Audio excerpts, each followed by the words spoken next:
بسم اللہ الرحمن الرحیم۔ اللہ تبارک و تعالیٰ کے پاکیزہ نام سے آغاز کرتے ہیں جو بہت مہربان نہایت رحم والا ہے۔ الحمدللہ درس بخاری کا سلسلہ جاری و ساری ہے اور کتاب الصوم یعنی روزوں کے بارے میں مسائل چل رہے تھے، احادیث چل رہی تھیں۔ ایک باب امام بخاری رحمۃ اللہ علیہ قائم کرتے ہیں، باب الریان للصائمین، یعنی روزے داروں کے لیے جنت کا دروازہ، باب الریان۔ تو اس میں حدیث لے کر آئے ہیں 1896 نمبر حدیث پاک ہے، حضرت سہل رضی اللہ تعالیٰ عنہ اس کے راوی ہیں۔ نبی کریم صلی اللہ علیہ وسلم نے ارشاد فرمایا کہ جنت میں ایک دروازہ ہے جس کو ریان کہا جاتا ہے، اس دروازے سے قیامت کے دن روزہ دار داخل ہوں گے، ان کے سوا کوئی اور داخل نہیں ہوگا۔ کہا جائے گا روزہ رکھنے والے کہاں ہیں؟ پھر روزہ دار کھڑے ہوں گے اور اس دروازے سے ان کے علاوہ کوئی داخل نہیں ہوگا۔ پھر جب وہ داخل ہو جائیں گے تو اس دروازے کو بند کر دیا جائے گا، پھر اس سے کوئی اور داخل نہیں ہوگا۔ تو یہ ایک اعزاز ہے ان لوگوں کے لیے جو دنیا میں اللہ تبارک و تعالیٰ کی رضا کی خاطر مشقت اٹھاتے ہیں، اپنے خواہشات نفسانی کی قربانی دیتے ہیں۔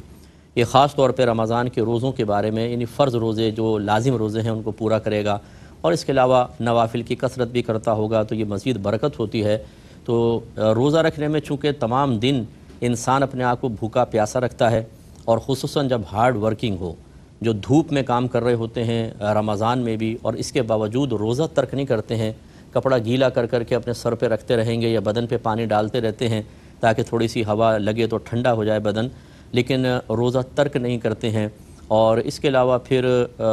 شدید قسم کی نقاہت برداشت کی جاتی ہے، اور بہت ساری قربانیاں ہیں۔ پھر مطلب عبادات کے طرف چونکہ ایسی حالت میں جب نقاہت بھی طاری ہو، عبادت ادا کرنا بھی کافی دشوار ہو جاتا ہے۔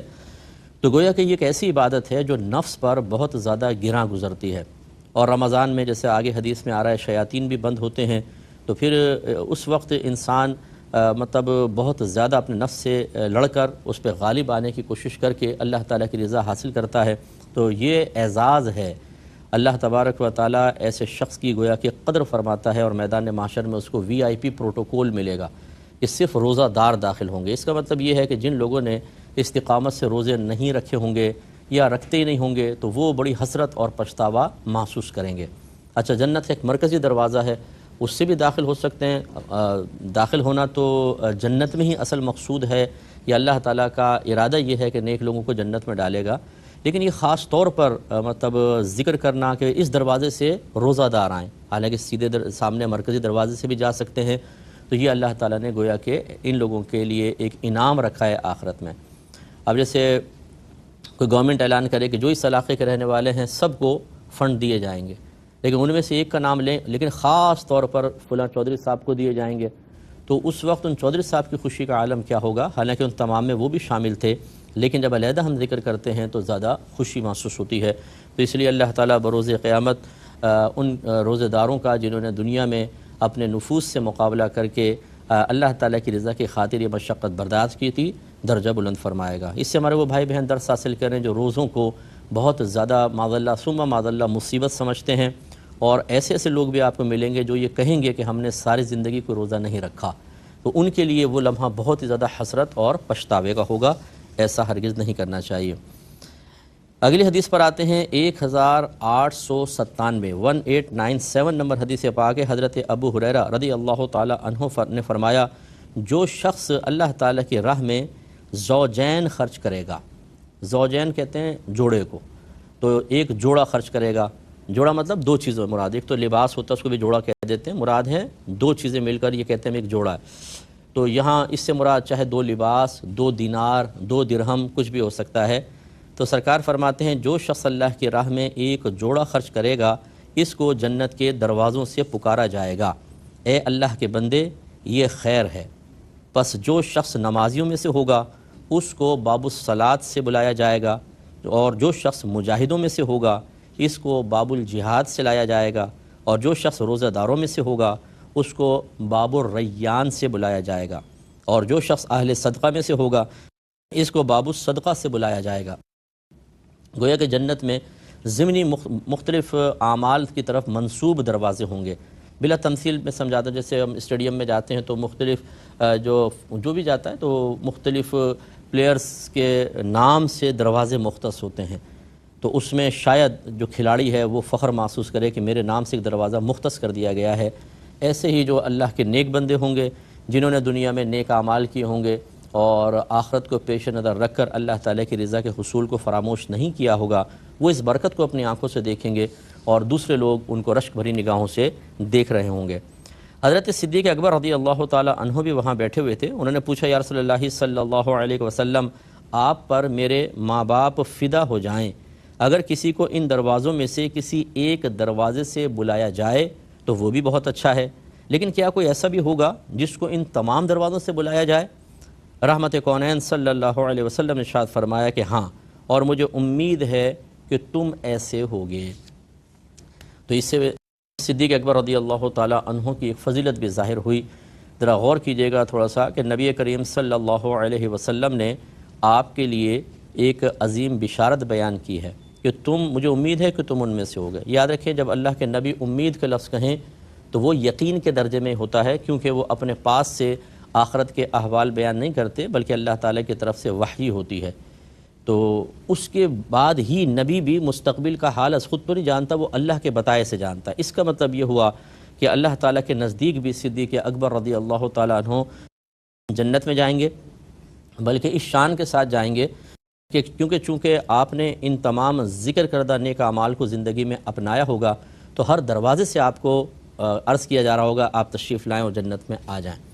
تو اللہ تعالیٰ کے علم میں یہی ہے کہ صدیق اکبر جنت میں جائیں گے، اور اسی طرح نبی کریم صلی اللہ علیہ وسلم آپ کو گویا کہ جنت کی بشارت دے رہے ہیں۔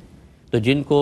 دنیا میں ہی جنت کی بشارت دے دی گئی تو یقیناً ان سے پیار کرنا چاہیے، محبت کرنی چاہیے، اور ان کے درجات میں جنت میں جو درجات بلند ہوں گے ان کے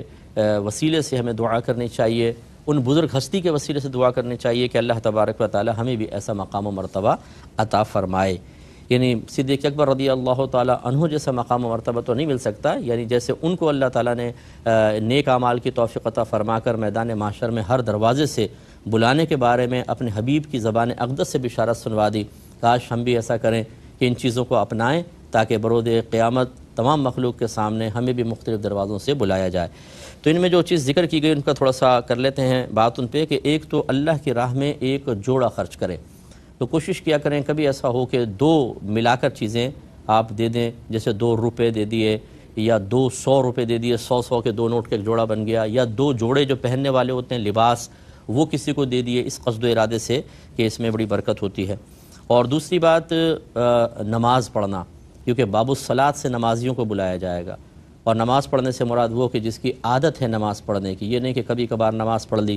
بعض اوقات اس طریقے سے لوگ ملتے ہیں، اس طرح کے لوگ ملتے ہیں جو صرف جمعہ پڑھتے ہیں، باقی کوئی نماز نہیں پڑھتے، اور بعض ان کے بھی استاد ہوتے ہیں وہ صرف عید پڑھتے ہیں، جمعہ بھی نہیں پڑھتے، اور جو ان کے استاذ الاساتذہ کہہ لیں آپ ان کو، وہ عید بھی نہیں پڑھتے۔ بہت سے ایسے ہیں جن کو یعنی دل ایسا ان کا سخت ہو چکا ہے پتھر کی طرح، اور باطن نماز سے اتنا بے رغبت ہو گیا کہ اگر آپ نماز کا ذکر کریں تو چڑھنا شروع ہو جائیں گے،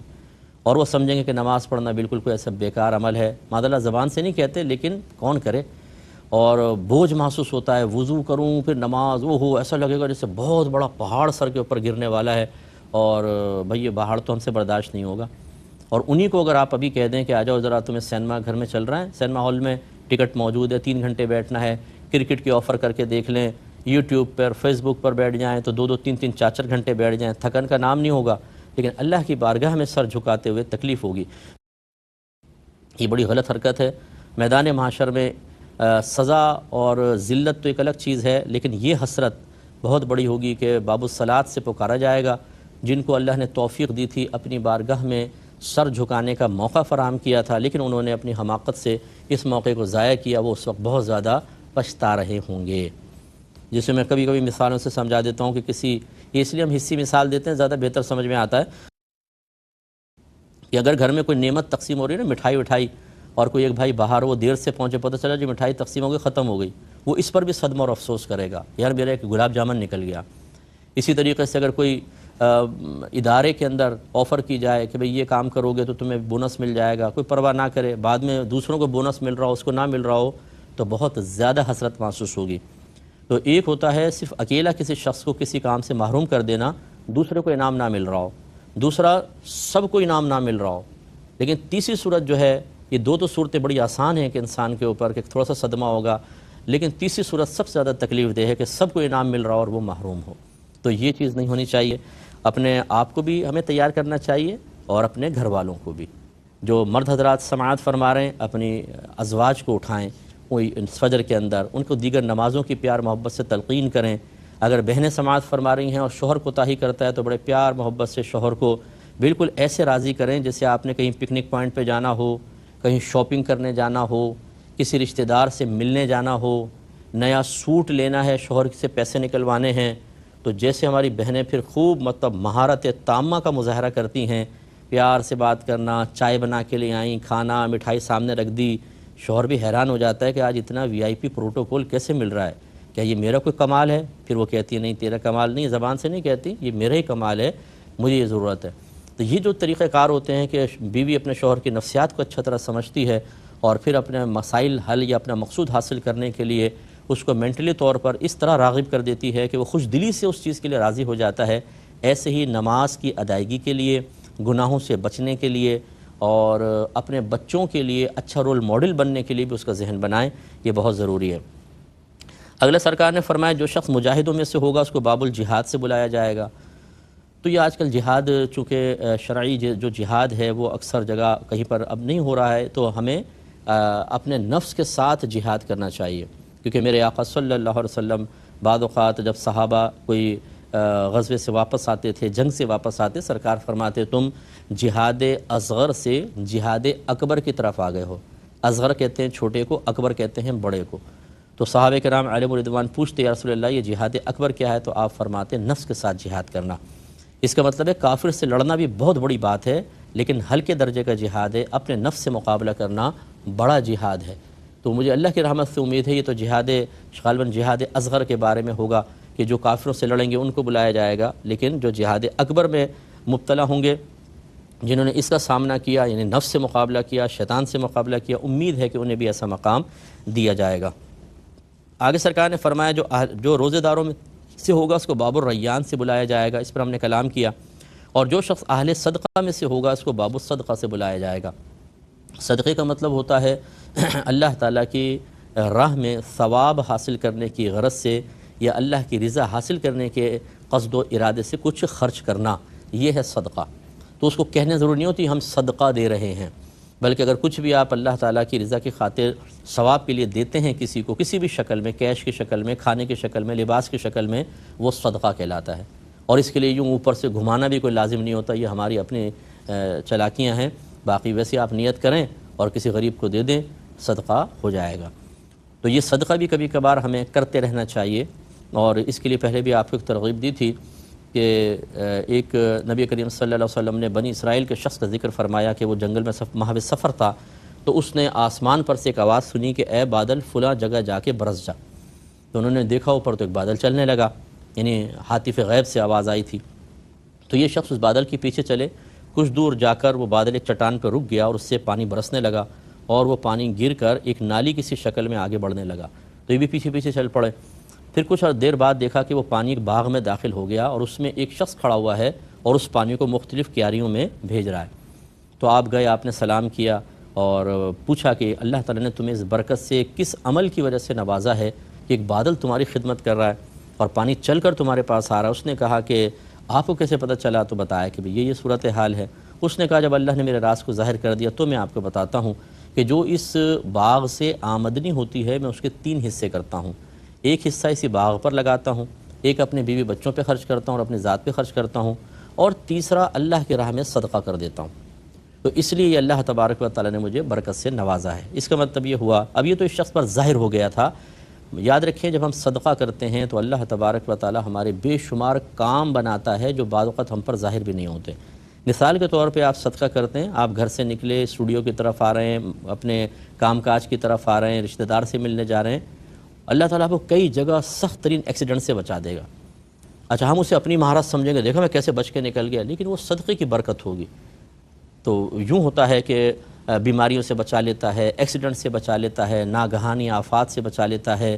کوئی گولی چل رہی ہوگی آپ کو نہیں لگے گی، کہیں اور چلی جائے گی، اس طریقے سے اللہ تبارک و تعالیٰ صدقے کی برکت سے محفوظ رکھتا ہے، اس کی برکت ہم تک پہنچتی ہے لیکن اس کا انکشاف نہیں ہوتا۔ اور بعض ایسے ہوتے ہیں کہ جیسے یہ حضرت جو میں نے واقعہ بتایا کہ ان پر تو منکشف کر دیا گیا۔ اب صدیق اکبر رضی اللہ تعالیٰ عنہ نے پوچھا کہ پہلے یوں کہا، یا رسول اللہ آپ پر میرے ماں باپ فدا ہو جائیں،